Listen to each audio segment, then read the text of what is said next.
Hello everyone, welcome back to our channel Inside CSIT. My name is Poonam. मैं यहाँ पे Bihar state examination की preparation करवा रही हूँ सब्जेक्ट कंप्यूटर साइंस। तो गाइज आज से हमारा बैच स्टार्ट हो चुका है। बेसिकली कल से ही हो गया था। हम लोगों ने कल सिलेबस डिस्कस किया, स्ट्रैटेजी डिस्कस किया कि किस तरह से हम लोग चलने वाले हैं, क्योंकि हमारे पास टाइम बहुत कम है। एक रूमर्स भी आ रहा है, वो सही है या फिर नहीं है, अभी तक मुझे कंफर्म नहीं पता चला है कि एग्जामिनेशन बहुत ही जल्दी होने वाला है। तो जितना भी हो, अब मैं घास तो काट सकती नहीं हूँ। अब जितना जो सिलेबस है आपका, बिलीव में वो मिनिमम 6 मंथ तो चाहिए ही चाहिए। बट फिर भी देखो, हमने 1 मंथ का डिस्कस किया था कि अगर हमारे पास 1 मंथ भी बचता है तो हम उसमें क्या क्या कवर करेंगे। तो जिसमें कि सबसे पहले हम लोगों ने डिसाइड किया कि थ्योरी ऑफ कंप्यूटेशन सबसे पहले पढ़ाएंगे, क्योंकि बहुत सारे स्टूडेंट का ये डिमांड था कि मैम थ्योरी ऑफ कंप्यूटेशन बिल्कुल समझ में नहीं आ रहा है और ना ही कोई टीचर कोई पढ़ा रहा है और खुद से बिल्कुल समझ में नहीं आ रहा है। तो मैंने भी सोचा कि जो मैंने अपने चैनल पे जो यूनिट अभी स्टार्ट नहीं किया है उसको मैं स्टार्ट करूंगी। तो पैरेलल में आप जो पहले की क्लासेस है वो भी आप देख सकते हो और जो भी नया क्लासेस चलेगा उसको भी आप देख सकते हो। तो हमने डिसाइड किया है कि थ्योरी ऑफ कंप्यूटेशन स्टार्ट करेंगे। तो चलिए स्टार्ट करते हैं थ्योरी ऑफ कंप्यूटेशन। बाकी मैं सारे स्टूडेंट्स से यही रिक्वेस्ट करूंगी जिसको लगता है कि एग्जाम बहुत जल्दी है और हम लोगों ने कुछ नहीं पढ़ा है। हर कोई मैसेज कर रहा है ग्रुप में पर्सनली मैसेज कि हम लोगों ने कुछ तो पढ़ा ही नहीं है। हम लोगों ने बहुत पढ़ा है गाइज। आप चैनल पे जाकर देखो, प्लेलिस्ट चेक करो, वहाँ पे मैंने बहुत सारे कंटेंट दिए हैं, बहुत सारे क्वेश्चन दिए हैं। सबका एक ही क्वेश्चन आता है कि क्वेश्चन प्रैक्टिस कहाँ से करें। मैंने यूनिट वाइज टॉपिक वाइज हर चीज़ का क्वेश्चन प्रैक्टिस करवाया। आप प्ले लिस्ट पे जाइए, देखिए आपको मिल जाएगा। तो चलिए आज स्टार्ट करते हैं थ्योरी ऑफ कंप्यूटेशन। तो देखिए, आपका जो सिलेबस है थ्योरी ऑफ कंप्यूटेशन यही है। और यही देख कर स्टूडेंट को बहुत ज़्यादा मतलब कि डर लग गया है कि क्या है, समझ ही नहीं आ रहा है। इतना बड़ा सिलेबस, पता नहीं क्या क्या है। बहुत सारे स्टूडेंट तो ऐसे हैं कि नाम भी नहीं सुने कि टीओसी क्या होता है। और जो स्टूडेंट जैसे बीटेक वगैरह किए होंगे तो उनको पता होगा। बट जो बीसीए एमसीए करते हैं ना, उनके लिए थोड़ा सा नया हो जाता है, क्योंकि अब अगर नया वाला से सिलेबस अपडेट हुआ होगा तो उसमें अगर होगा एमसीए में, टीओसी तो नहीं कह सकती हूँ मैं। बट हमारे जब जब मैं एमसीए में थी तो हमारे सिलेबस में नहीं था टीओसी वगैरह। और स्पेशली जो हमारे नॉर्मल यूनिवर्सिटीज़ होते हैं उन सब वाले सिलेबस में तो बिल्कुल नहीं होते हैं। तो कोई बात नहीं, डरने की बिल्कुल बात नहीं है। देखो, सबसे पहले ना दिमाग को उल्लू बनाओ। उसको बताओ भी मत कि इतना बड़ा सिलेबस है। अगर आप पहले से ही प्री सपोजिशन माइंड में लेकर चलोगे ना, इतना बड़ा सिलेबस है कैसे खत्म होगा, तो वो नहीं ही होगा। तो जो ये इतना बड़ा सिलेबस है ना, इसका कंक्लूजन बोलूँ तो ये है, हमें बस इतना पढ़ना है। अपने दिमाग को ये मत बताओ कि इतना पढ़ना है। अपने दिमाग को ये बताओ सबसे पहले कि हमें बस इतना पढ़ना है, बस। टीओसी में हमें बस इतना ही पढ़ना है, इससे ज़्यादा बिल्कुल नहीं पढ़ना है। हम लोग बारी बारी से कवर करेंगे, एकदम बेसिक से स्टार्ट करूँगी मैं, जिससे कि अगर किसी ने नाम भी नहीं सुना होगा उनके लिए भी काफ़ी हेल्पफुल होने वाली है। तो डरने की कोई बात नहीं, हम लोग बस इसको पढ़ेंगे। इसमें भी देखो क्या है, सबसे पहले मैंने लिया है regular language and finite automata. अब रेगुलर लैंग्वेज क्या होता है, ऑटोमेटा क्या होता है, ये सब हम लोग डिस्कस करेंगे। टेंशन बिल्कुल नहीं लेना है। तो हम लोग ये पढ़ेंगे इसके अंदर लैंग्वेज क्या होता है, ग्रामर क्या होता है, ऑटोमेटा क्या होता है। बेसिकली ये तीन ही होता है। वेटेज बताऊँ तो अगर देखो क्वेश्चन आने के चांसेस, इतना जो है ना, ये पार्ट 80% रख लो, इसी पार्ट से क्वेश्चन आते हैं। उसके बाद 10 रख लो, 10 रख लो बस। और ये नीचे वाला जो पार्ट है क्लोजर प्रॉपर्टीज है, अनडिसाइडेबिलिटी टेबल्स इसमें की है हमें पढ़ना, लैंग्वेजेस पढ़ना है, मशीन पढ़ना है। तो ये टेबल है अलग से, ये बहुत ही इंपॉर्टेंट है। मतलब कि अगर कोई एग्जाम में टीओसी आ रहा है और यहाँ से क्वेश्चन ना आए, ऐसा हो ही नहीं सकता है। तो ये तो बहुत इंपॉर्टेंट है। तो हमें क्या पढ़ना है, रेगुलर लैंग्वेज पढ़ना है, सबसे ज़्यादा क्वेश्चन यहीं से बनते हैं। उसके बाद है context free language and push down automata क्या होता है। उसके बाद है आरईसी, ये क्या है, रिकर्सिव एनुमरेबल।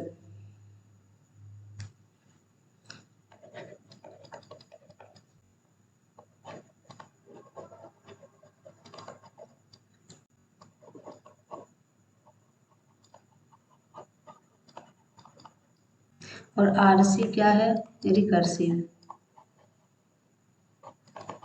तो हम लोग बारी बारी से डिस्कस करेंगे, टेंशन नहीं लेना कि रिकर्सिव एनुमरेबल क्या होता है, रिकर्सिव क्या होता है, ट्यूरिंग मशीन क्या होता है, ये सब हम लोग डिस्कस करेंगे। तो यही 4 पॉइंट हमें पढ़ना है। बस माइंड में बस अभी इतना रखो, उसको एकदम बता के रखो कि हमें इतना ही पढ़ना है, ना कि इतना पढ़ना है। इससे क्या होगा, आपके माइंड में पहले ही प्रेशर रहेगा, इतना पढ़ना है, इतना पढ़ना है, और फिर आपको चीज़ें ना समझ में नहीं आएगी, क्योंकि वहीं पे आप अटके रहोगे। तो एकदम बस रिलैक्स रहो, एकदम एकदम ईजी वे में पढ़ेंगे। तो चलिए स्टार्ट करते हैं हम लोग थ्योरी ऑफ कंप्यूटेशन, एकदम बेसिक से पढ़ेंगे। तो देखो थ्योरी ऑफ कंप्यूटेशन में ना सबसे पहले हमें क्या याद रखना है, लेग, LEG नहीं, LAG। एल से क्या होता है लैंग्वेज, ए से क्या होता है ऑटोमेटा, और जी से क्या होता है ग्रामर। लैंग्वेज क्या होता है, ऑटोमेटा क्या होता है, ग्रामर क्या होता है। सबसे पहले हमें यही याद रखना है थ्योरी ऑफ कंप्यूटेशन में कि हमें ये तीनों टर्म आना चाहिए। अगर ये तीनों टर्म हमें आ रहे हैं ना तो बहुत ही ईजिली मतलब कि आपको समझ में आते जाएगा। तो देखो लैंग्वेज होता है, हमने यहाँ पे डिस्क्राइब किया है कि जो देखो लैंग्वेज होता है, तो लैंग्वेज क्या है, a language is a set of string. ये क्या है, सेट ऑफ स्ट्रिंग है फ्रॉम सम अल्फ़ाबेट, जो क्या होता है कि सब अल्फ़ाबेट से आता है, चाहे वो फाइनाइट हो या फिर इनफाइनाइट हो। तो अब देखो इसमें क्या क्या आता है लैंग्वेज में, सिंबल हो गया, अल्फ़ाबेट हो गया, स्ट्रिंग हो गया। अब सिंबल किसको कहते हैं, symbol simply call it's a character. जो हमारा सिंबल होता है, वो जो कैरेक्टर होते हैं ना, उसको हम लोग क्या बोलते हैं सिंबल। जैसे कि अगर इसके एग्जाम्पल्स की बात करें तो ए हो सकता है, ABC हो सकता है, या फिर डिजिट हो सकता है 0 1 2 3। तो ये सब क्या है सिंबल है। नेक्स्ट है अल्फ़ाबेट। तो अल्फ़ाबेट क्या होता है, a set of character is called alphabet. जो कैरेक्टर के सेट हैं उसको क्या कहते हैं, अल्फ़ाबेट कहते हैं। तो एन अल्फ़ाबेट इज फाइनाइट और non empty set of symbol, it is denoted by sigma. ये क्या है, अल्फ़ाबेट जो है ना वो सिग्मा से डिनोट करता है। जैसे कि अगर पूछे कि अल्फ़ाबेट क्या है तो आप इस तरह से बता सकते हो, सिग्मा A B। और देखो यहाँ पे क्या कह रहा है, नॉन एम्पटी, मतलब कि ये कभी भी खाली नहीं हो सकता है। ये कह सकते हो कि फाइनाइट सेट ऑफ सिंबल हम लोग क्या कहते हैं, अल्फ़ाबेट।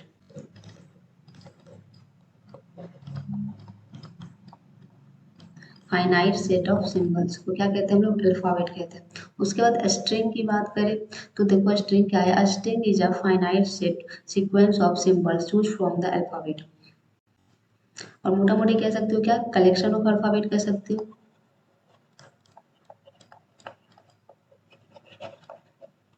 यही होता है ना स्ट्रिंग, हमारा स्ट्रिंग या फिर एक वर्ड जो हमारा होता है वो क्या होता है, कलेक्शन ऑफ अल्फ़ाबेट को ही कहते हैं।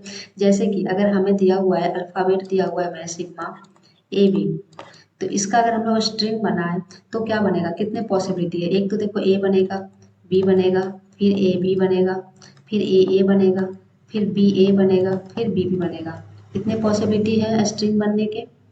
AB अल्फ़ाबेट से हमारा क्या बना, इतना सारा स्ट्रिंग बना। तो ये क्या था, सिंबल था, अल्फ़ाबेट था, स्ट्रिंग था। ये किस में आता है, लैंग्वेजेज में। तो आई होप आपको समझ में आया होगा कि लैंग्वेज क्या है, उसके अंदर जो सिंबल है, अल्फ़ाबेट या स्ट्रिंग है, वो सब क्या क्या है। नेक्स्ट हम लोग बढ़ते हैं ग्रामर। ग्रामर क्या होता है, grammar in theory of computation is a finite set of formal rules that are generating syntactically correct sentence। जो हमारा ग्रामर होता है ना वो क्या होता है, एक रूल्स एंड रेगुलेशन को फॉलो करता है, एक करेक्ट जो सिंटैक्स होता है उसको फॉलो करता है। और जो हमारा ग्रामर होता है ना उसके 4 टपल होते हैं जो लैंग्वेजेस को बनाने में, जनरेट करने में यूज होते हैं। मतलब कि उसके जो प्रोडक्शन रूल होते हैं वो उसके फॉलो करने होते हैं टपल्स को, किसमें, लैंग्वेज को जनरेट करने के लिए। और वो 4 टपल क्या है, T है, V है, P है, S है। ये हमारा 4 टपल है। समटाइम्स क्या होता है ना कि क्वेश्चन में डायरेक्ट यही पूछ देते हैं कि जो हमारा ग्रामर है उसमें कितने टपल होते हैं। तो हमें याद रखना होगा 4 टपल होते हैं। और कौन कौन से होते हैं, T V P और S। जिसमें कि T क्या होता है, T is the final set of terminal symbols, it is denoted by lower case letter. तो हमें बस इतना याद रखना है कि जो T होता है वो क्या होता है, टर्मिनल। जैसे कि और उसको डिनोट किससे करते हैं, लोअर केस से, जैसे A हो गया, B हो गया, C हो गया, इससे। उसके बाद क्या है, भी। भी क्या होता है, नॉन टर्मिनल, इसको कह सकते हो वेरिएबल या फिर नॉन टर्मिनल। मतलब कि इसमें क्या होगा, कैपिटल होगा, जैसे A हो गया, B हो गया, C हो गया, इस तरह से। और यहाँ पे देखो मेंशन भी किया हुआ है कि V is the final set of non terminal symbol. ये क्या है, जो हमारा फाइनल सेट है उसका नॉन टर्मिनल सिंबल से, इसको डिनोट किससे करते हैं, कैपिटल लेटर से करते हैं। और उसके बाद क्या है, P है। P क्या है, प्रोडक्शन रूल।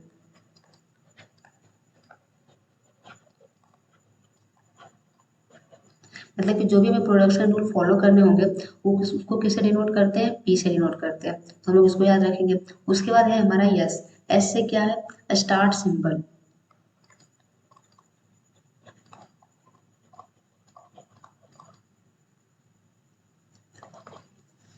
तो ये 4 टपल है, हमें याद रखना है कि टी क्या है, टर्मिनल है। अगर ए बी सी कैपिटल में आता है, सॉरी स्मॉल में आता है, तो हमें समझ जाना है कि वो क्या है, टर्मिनल है।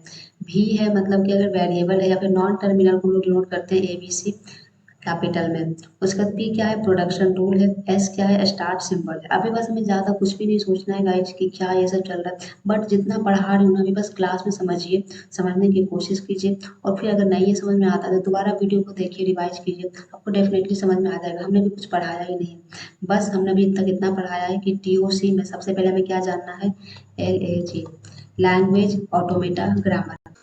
जिसमें कि हम लोगों ने देखा कि लैंग्वेज में सिंबल होना चाहिए, अल्फ़ाबेट होना चाहिए, स्ट्रिंग होना चाहिए। उसके बाद हम लोग क्या है, ग्रामर पे आए, जिसमें कि रूल्स एंड रेगुलेशन को फॉलो करने होते हैं, और उसमें 4 टपल होते हैं। तो हमें याद रखना है कौन-कौन से टपल होते हैं, T, B, P, S. Sometimes direct question पूछे जाते हैं कि ग्रामर के कितने टपल हैं, तो 4। कौन-कौन से हैं, तो टी, बी, पी, एस। तो ये हमें याद रखना है। बस अभी तक हम लोगों ने इतना ही पढ़ा है। जैसे एग्जाम्पल्स ले लो कि हमारा जो एक ग्रामर होता है वो कैसे होता है। तो जी क्या है, ग्रामर है, जिसमें कि वी, टी, पी, एस है। तो जैसे कि देखो यहाँ पे मैंने लिख दिया है, वी क्या है, एस ए बी, मतलब कि क्या है, वेरिएबल है, नॉन टर्मिनल है, मतलब क्या है, कैपिटल लेटर में, जिसको कि हम लोग क्या कहते हैं, नॉन टर्मिनल सिंबल।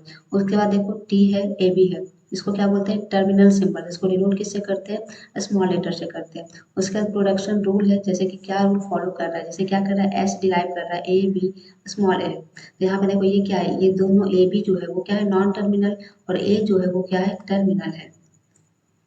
और एस जो है वो क्या है, स्टार्ट सिंबल है। ये सब कहाँ पे यूज होगा, जब हम लोग ऑटोमेटा बनाएंगे ना, तो हमें समझ में आएगा कि क्या स्टार्ट सिंबल था, क्या टर्मिनल था, क्या नॉन टर्मिनल था। ये सब चीज़ें वहाँ पे क्लियर हो जाएगा। तो हमें बस इतना याद रखना है कि जैसे हम लोग इंग्लिश ग्रामर पढ़ते हैं, तो उसमें क्या होता है, set of rules and regulation होते हैं, जिसको कि फॉलो करने होते हैं एक सेंटेंस बनाने के लिए। तो उसी तरह से यहाँ भी हमें क्या करना पड़ता है, रूल्स एंड रेगुलेशन फॉलो करने पड़ते हैं। तो ये हमारा हो गया ग्रामर। अब नेक्स्ट है हमारा ऑटोमेटा। ऑटोमेटा क्या होता है ना, मशीन। जहाँ भी देखे ना कि ऑटोमेटा, तो सीधे समझ लेना कि ये क्या है, मशीन। तो automata theory is a branch of the theory of computation. जहाँ पे भी आपको दिखे ना ऑटोमेटा, तो समझना वो क्या है, मशीन है।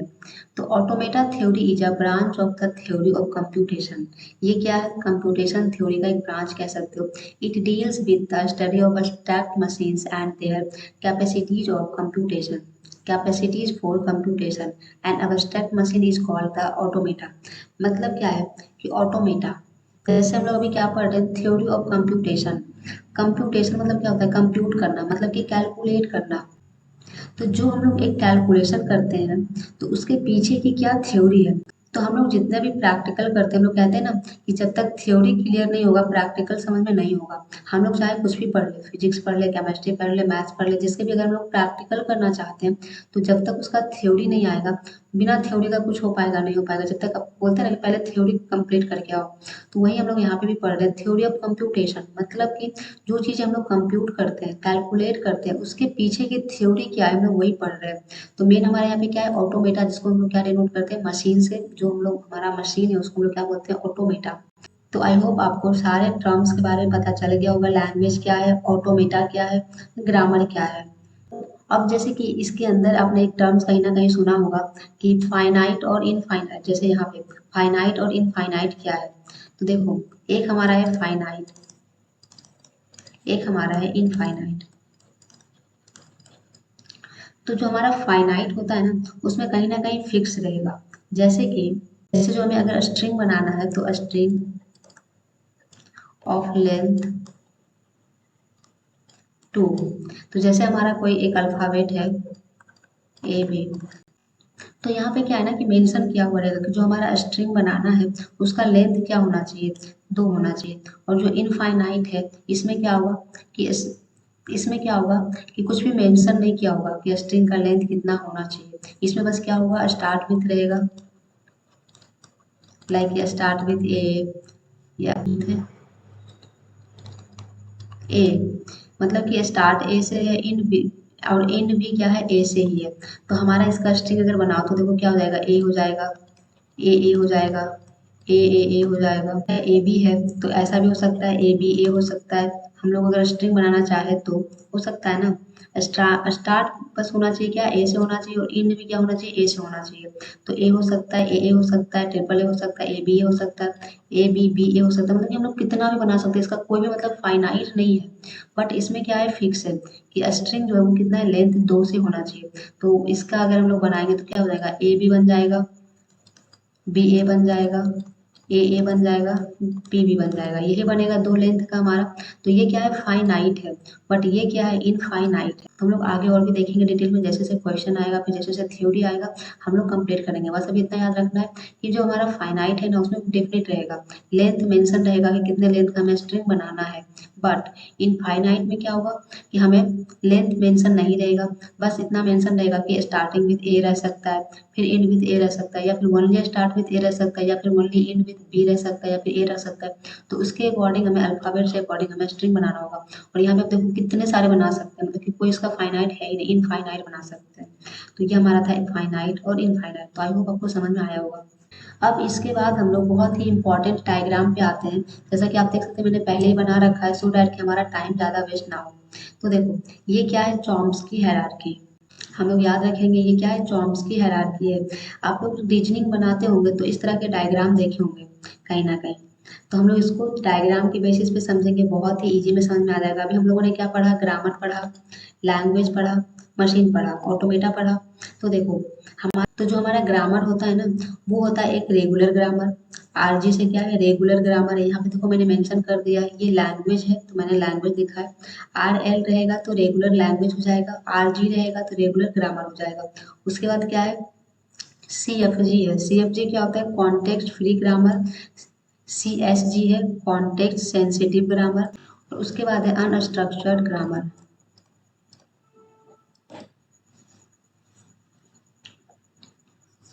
और उसके बाद देखो लैंग्वेज भी क्या होता है, तो सबसे पहले क्या है, रेगुलर लैंग्वेज है, फिर सी एफ एल है कॉन्टेक्स्ट फ्री लैंग्वेज, फिर सी एस एल है कॉन्टेक्स्ट सेंसिटिव लैंग्वेज। उसके बाद क्या है, रिकर्सिव एनुमरेबल लैंग्वेज है। और एक ऑटोमेटा है, फाइनाइट ऑटोमेटा, जो मशीन है। पीडीए है पुश्ड ऑन ऑटोमेटा। एलबीए है लीनियर बाउंडेड ऑटोमेटा। और फिर क्या है, ट्यूरिंग मशीन। इससे क्या है कि जैसे देखो ये हमारा ग्रामर है, रेगुलर ग्रामर के लिए हमें क्या चाहिए होगा, रेगुलर लैंग्वेज चाहिए होगा। मतलब कि अगर हमें रेगुलर ग्रामर पढ़ाना होगा, रेगुलर ग्रामर के लिए हमें क्या चाहिए होगा, रेगुलर लैंग्वेज चाहिए होगा। और अगर हमें रेगुलर लैंग्वेज चाहिए तो उसके लिए कौन सी मशीन बनाना पड़ेगा, फाइनाइट, ये वाला मशीन फाइनाइट ऑटोमेटा बनाना पड़ेगा। अगर हमें सी एफ जी ग्रामर चाहिए तो सी एफ जी ग्रामर के लिए क्या होगा, सी एफ एल लैंग्वेज होगा। मतलब क्या, context free language. Context free grammar के लिए कॉन्टेक्स्ट फ्री लैंग्वेज होगा। और उसके लिए कौन सा मशीन बनाना पड़ेगा, पीडीए, पुश डाउन ऑटोमेटा। उसके बाद क्या है, कॉन्टेक्स्ट सेंसिटिव ग्रामर। तो कॉन्टेक्स्ट सेंसिटिव ग्रामर के लिए क्या हमें चाहिए होगा, कॉन्टेक्स्ट सेंसिटिव लैंग्वेज चाहिए होगा। और उसके लिए कौन सा मशीन बनाना पड़ेगा, एलबीए, लीनियर बाउंडेड ऑटोमेटा। और उसके बाद क्या है, और उसके बाद क्या है, अनस्ट्रक्चर्ड ग्रामर, जिसके लिए हमें क्या चाहिए होगा, लीनियर रिकर्सिव एनुमरेबल लैंग्वेज। और उसके लिए हमें कौन सा मशीन का जरूरत पड़ेगा, ट्यूरिंग मशीन। तो हमको ये याद रखना होगा कि कौन से ग्रामर के लिए कौन सा लैंग्वेज की जरूरत है और कौन से मशीन का जरूरत पड़ेगा बनाने के लिए। समटाइम्स ये भी क्वेश्चन पूछ लिया जाता है कि अगर हमें एक रेगुलर ग्रामर बनाना है रेगुलर लैंग्वेज के लिए, या फिर रेगुलर लैंग्वेज के लिए, तो हमें कौन सा मशीन बनाना होगा। तो उसके लिए कौन सा मशीन बनाना होगा, फाइनाइट ऑटोमेटा। हम लोग अभी आगे डिस्कस करेंगे कि फाइनाइट ऑटोमेटा क्या होता है, पोस्ट ऑन ऑटोमेटा क्या होता है, लीनियर बाउंडेड ऑटोमेटा क्या होता है, ट्यूरिंग मशीन क्या होता है। बट अभी हम लोग धीरे धीरे चल रहे हैं, बारी बारी से हम लोग याद रखेंगे। तो ये डायग्राम जो हमें शो कर रहा है, क्या किस तरह से शो कर रहा है कि हमें देखना होगा। तो अगर हमें रेगुलर लैंग्वेज बनाना है तो हमें कौन सा मशीन की जरूरत पड़ेगी, फाइनाइट ऑटोमेटा। अगर हमें सी एफ एल बनाना है तो उसके लिए हमें पी डी ए की जरूरत पड़ेगी। अगर हमें सी एस एल बनाना है तो लीनियर बाउंडेड ऑटोमेटा की जरूरत पड़ेगी। अगर हमें रिकर्सिव एन्यूमरेबल बनाना है तो हमें ट्यूरिंग मशीन की जरूरत पड़ेगी। तो ये आप लोग याद रखिएगा। उसके बाद देखो ये डायग्राम क्या है कि जैसे इसको डिनोट करते हैं कि समटाइम्स ये पूछ देगा कि जो हमारा रेगुलर लैंग्वेज है या फिर रेगुलर ग्रामर है उसको किसे डिनोट करते हैं, तो उसको डिनोट करते हैं T3 से। अगर सी एफ एल की बात है, अगर सी एफ जी की बात है तो T2 से डिनोट करते हैं, अगर CSG की बात है तो T1 से, और जो हमारा अनस्ट्रक्चर्ड ग्रामर है उसको T0 से डिनोट करते हैं। इसको भी हम लोग याद रखेंगे। क्वेश्चन देखो यहाँ से बहुत क्वेश्चन बनते हैं, मतलब बहुत क्वेश्चन निकलते हैं। हम लोगों ने कितना सारा क्वेश्चन यहाँ पे डिसाइड कर लिया कि पहले तो ये पूछेगा कि किस ग्रामर के लिए कौन सा मशीन यूज होगा, उसके बाद किस ग्रामर को किससे डिनोट करते हैं, T3 किससे करते हैं, T2 किससे करते हैं, T1 किससे करते हैं, T0 किससे करते हैं, तो ये सब आपको याद रखना होगा। आई नो अगर जो पहली बार पढ़ रहा होगा उसको थोड़ा सा दिक्कत होगा, थोड़ा सा समझने में दिक्कत होगा, बट मैं कोशिश कर रही हूँ एकदम बेसिक से स्टार्ट करूँ, तो आप लोग समझने की कोशिश कीजिएगा। अगर एक बार में नहीं समझ में आता है दोबारा देखिएगा, आपको समझ में आ जाएगा। और ये डायग्राम से हमें एक ये चीज़ समझना है कि जैसे आप लोग रीजनिंग बनाते होगे तो आप लोग बनाते होगे इस तरह के डायग्राम, जैसे इसमें क्या शो करता है, जो हमारा रेगुलर लैंग्वेज है ना वो सिर्फ रेगुलर लैंग्वेज है। अगर कोई लैंग्वेज रिकर्सिव है तो वो क्या होगा, ओनली रिकर्सिव होगा, वो CFL CSL या फिर रिकर्सिव एनुमरेबल नहीं हो सकता है, वो सिर्फ क्या होगा, रेगुलर ही होगा। बट जो CFL है वो क्या होगा, रेगुलर लैंग्वेज हो सकता है, मतलब कि जो CFL है वो रेगुलर हो सकता है, बट CSL और REL जो है रिकर्सिव एनुमरेबल वो नहीं हो सकता है।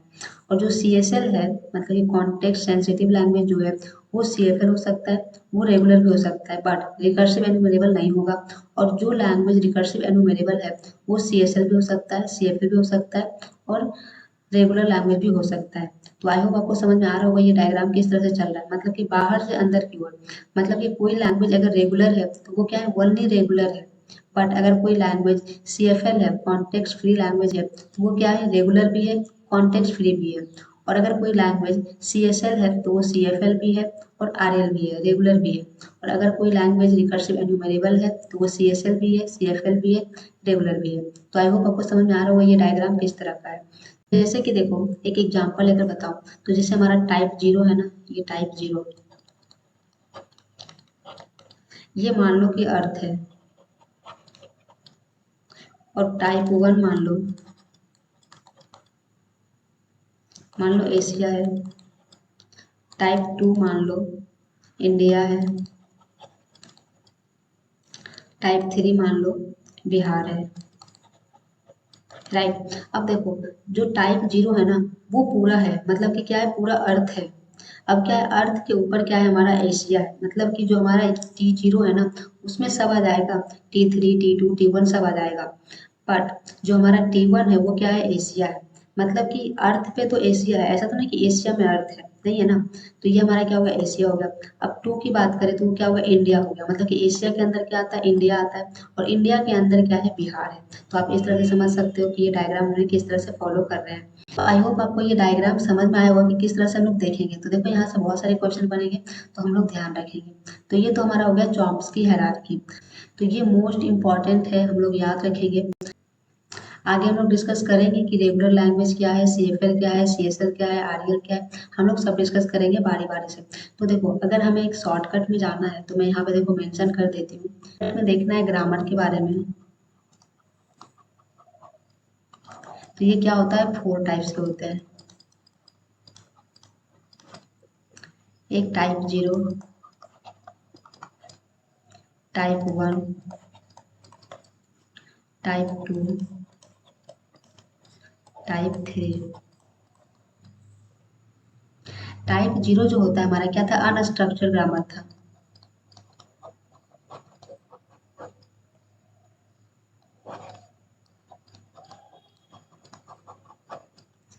टाइप 1 जो था वो क्या था, कॉन्टेक्स्ट सेंसिटिव।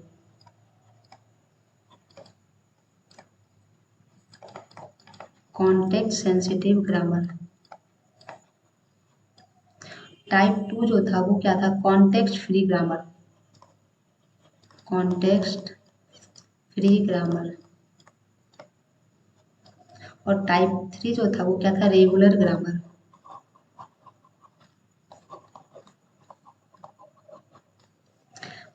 अब देखो यहाँ से अगर हमें लैंग्वेजेस बनाना है तो क्या बनेगा, अनस्ट्रक्चर्ड ग्रामर से हमारा कौन सा लैंग्वेज बनेगा, रिकर्सिव एन्यूमरेबल, REL, शॉर्ट में लिखती हूँ, आई होप समझ में आ जाएगा आपको। और अगर हमें कॉन्टेक्स्ट सेंसिटिव ग्रामर से अगर हमें लैंग्वेज बनाना है तो अब क्या बनेगा, CSL, context sensitive language. Context free grammar से क्या बनेगा, कॉन्टेक्स्ट फ्री लैंग्वेज। और रेगुलर ग्रामर से क्या बनेगा, रेगुलर लैंग्वेज। अगर हमें मशीन बनाना है, अगर इनको इस लैंग्वेज को एक्सेप्ट करवाना है मशीन से,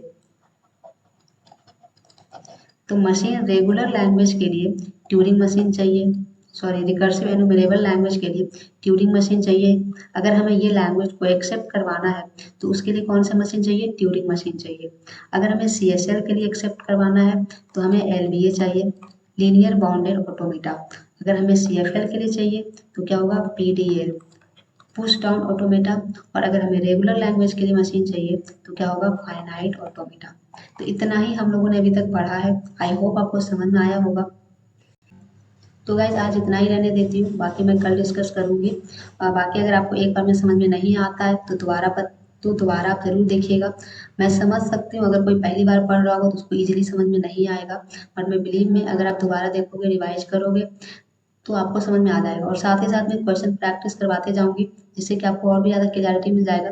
तो कल मैं इससे रिलेटेड जो भी टॉपिक और भी बचा हुआ है वो सब मैं कवर करवाऊँगी, और साथ ही साथ जो भी अब तक पढ़ा दिया उसके क्वेश्चन प्रैक्टिस करवाऊँगी, जिससे कि आपको साथ ही साथ आइडिया लगते जाएगा कि क्वेश्चन कैसे बनते हैं। तो आज इतना ही रहने देती हूँ। Thank you so much for watching this video and wait for next video.